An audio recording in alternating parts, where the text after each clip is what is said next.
up linearly, straight line up, drop it down in a straight line, and then you got that.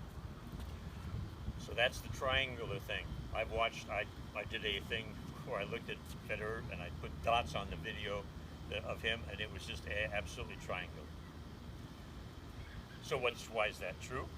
Well, what's wanted in the ATP forehand is to load the muscles. It's to stretch the muscles in the arm. So if you take this up like this, and then you're basically throwing the racket down like this in a straight line, you accelerate it down, and it's got a huge amount of momentum going backwards. And as this is going down, and you get to here, you're starting your hand forwards, and so you got a differential velocity between the racket going back and the hand going forward, and that causes, when you get to here and you then tug the racket, that causes a huge stretch in here, huge lag, and that helps propel the racket forward. The other thing of note is, if you notice, and I'll do this here so that you can see the racket all the way back here. You see where the racket's here? So come back here, the racket's about here. When it comes to level, comes down to level. This is called pat the dog, by the way, pat the dog. Notice the racket is not pointed back at the back fence at this point, it's pointing out that direction. That's so that it can continue to go back as you swing your hand forward towards contact. And that does what's called the flip. You're flipping the racket handle around.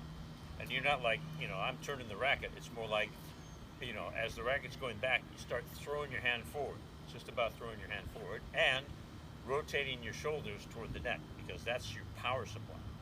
You want to time it such that the shoulder turn helps throw the hand forward. That means the hand's traveling forward even faster than it would be is if you just took it back this and then did this without turning the shoulders, for example.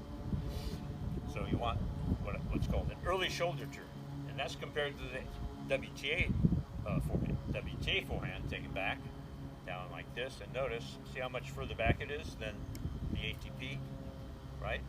So further back, longer swing, slower to contact.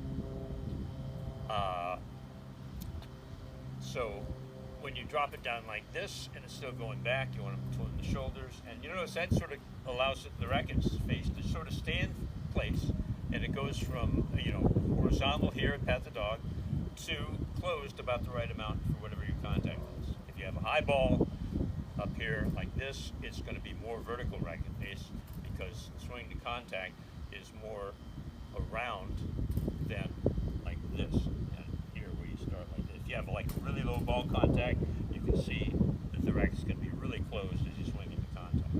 But if you have a high ball contact and you swing up about a foot into contact, you can see that you're going to be starting from a mostly